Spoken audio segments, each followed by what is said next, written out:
Lo primero, en el año 2011, don Franco Parisi llegó a un acuerdo por transacción de alimentos respecto a sus hijos, ¿ya? En ese acuerdo él se comprometía básicamente a pagar la suma de 2 millones de pesos mensuales por sus hijos, además de, por concepto de alimentos, además de las colegiaturas y una serie de otros gastos que él asumía personalmente. Él parte a Estados Unidos a hacer su vida y comete un error que cometen muchos padres que tienen que pagar pensiones de alimentos, que dicen, yo voy a pagar directamente los colegios o yo voy a pagar directamente ciertas cosas sin depositar el dinero en la libreta de ahorro. Y por lo tanto, ¿qué es lo que está alegando él hoy en día? Él dice, yo no debo 200 millones porque yo pagué los colegios y los colegios los pagué directamente. Y el tribunal le está diciendo, señor, usted tendría que haber depositado ese dinero en la libreta de ahorro abierta para tal efecto para pago de pensión alimenticia y no haber pagado usted directamente los colegios. Franco Parisi lo que dice es, yo como pagué los colegios, por lo menos puedo acreditar que tranquilamente tengo 80 millones de pesos de deuda que supuestamente se generó, que yo está pagada, que tengo como acreditarlo. Esa es la pelea judicial que hay hoy en día. El Tribunal de Familia, el tercer juzgado de familia, le denegó al señor Franco Parisi la posibilidad de comprender que el pago de los colegios efectuado directamente por él sean entendidos como pago de deuda alimenticia. Y por lo tanto, para el tribunal, ninguno de los comprobantes que acompañó sirven para bajar estos 200 millones de deudas que él tendría a la fecha. Tranquilo. Pregunta. Pero ya, pero dale. Ya, escucho. ¿Qué es lo que pasa? El abogado de él, Mauricio, estaba hablando con él recién. Ellos presentaron un recurso de apelación respecto a de este problema que había, que el tribunal no consideraba estos pagos como para reducir el monto de los 200 millones. Y el tribunal rechazó la apelación, pero lo rechazó por un tema de forma, porque la resolución respecto de la cual había recaído no era apelable. Y por lo tanto, ¿qué es lo que hizo el abogado? Se fue a la corte, presentó un recurso de hecho para que se pueda recién ver esa apelación. O sea, no es que vamos a ver el fondo, sino que se está esperando en la corte para ver que esa apelación proceda y llegue a la corte. Y esa apelación todavía ni siquiera se ha puesto en tabla.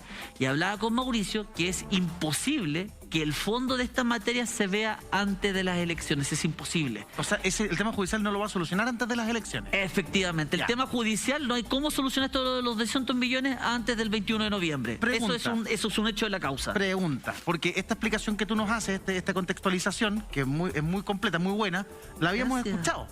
Pero, de nada, lo habíamos escuchado. Pero cuando conversó con nosotros, le preguntamos. Y él dijo, él no reconoce ninguna deuda. De hecho, no te hace ni siquiera la explicación. Dice, yo no tengo ninguna deuda de pensión de alimentos, no debo nada.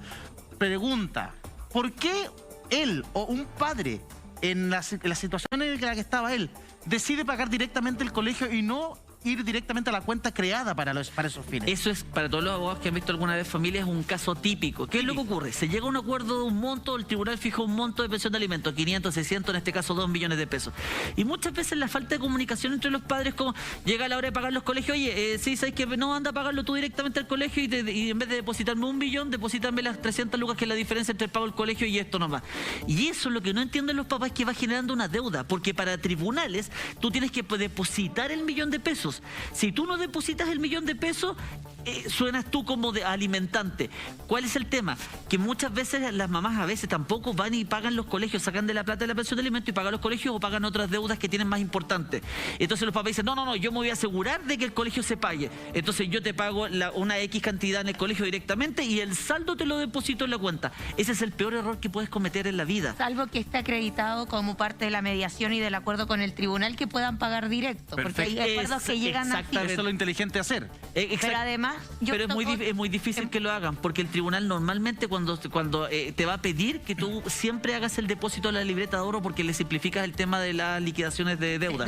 Pero además es importante que entre las cosas que el tribunal también solicita en estos casos, porque hay que recordar que a propósito del mismo 10%, el atochamiento que hay en los tribunales de familia para ver temas de deuda de pensión de alimentos está completamente colapsado. Aunque seas candidato presidencial. Aunque seas candidato presidencial y aunque viva y sea académico de Alabama. Claro. Entonces, ahí hay otro que tiene que corroborar el tribunal. Sí. Que el pago que hizo, o que porque eso lo rechazaron, ¿no? Él acompañó los comprobantes de pago de colegios, que tenían las boletas de los colegios, que eran como 80 millones de pesos. Sí, pero... Y el tribunal ya le dijo, no señor, ustedes esos comprobantes del colegio no me sirven porque usted tendría que haber depositado la libreta. Y eso es lo que él quiere ir a la corte a pelear, que cómo no le van a considerar pago de alimentos los colegios que él pagó directamente.